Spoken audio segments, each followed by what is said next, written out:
Now, a little tip I wanted to share while I'm doing an oil change on this.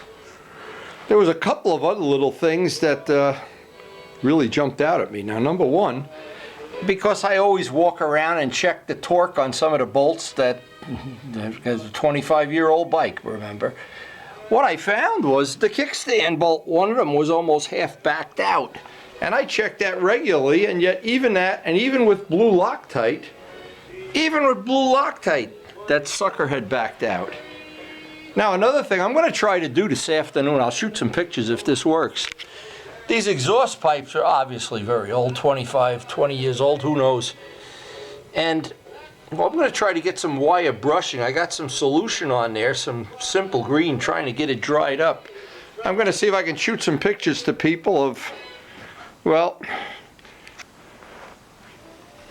if it works the way I want it to. Very few things do, of course. But anyway, point I wanted to make is every time I do any of the maintenance on any of the bikes and I walk around, I'm just checking and looking and squeezing, and I always find something. And I often wonder, people that don't really do any checking, that just ride a bike and then put it away. I wonder how many, if you took one of the bikes, how many screws would be loose or bolts or whatever. But anyway, it's only that so far only that kickstand bolt. And you can see where we did the oil filter. This is pretty funny too. And of course I always safety wire these on. Old Yamaha oil filters. What?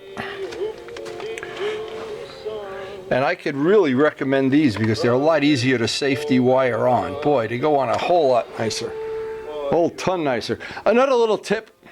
We were up at Vince's one day, and Vince had the same problem I had. He's got the rear wheel stand, and these rods stick out because you run a rod through the axle on a Yamaha.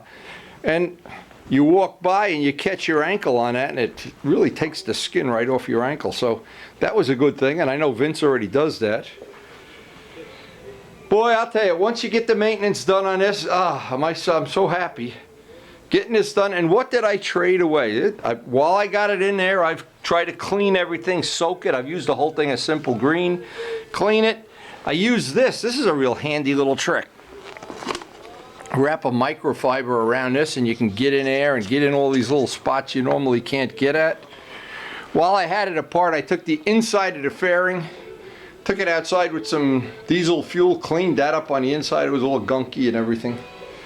And the main thing is I like to take and share the pictures of the adventure of what we're doing here with my friends, basically, because they're all doing the same thing, and if they don't do it, they're going to ultimately pay the price one way or the other. If you look outside, we really still have a ton of snow out there. Don't think we'll be going for a test ride. Now, another thing too is I've always used Yamalube. I always just pay the price and put good oil in. I haven't tried to compromise the oil on any of these bikes, and actually over the years it's really paid off.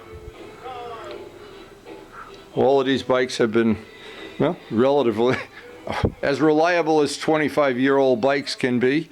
Now I know Luciano got his H1 historic plate, but and I got this guy on here, and now we have 4 of them. We have 4 of these guys in our fleet.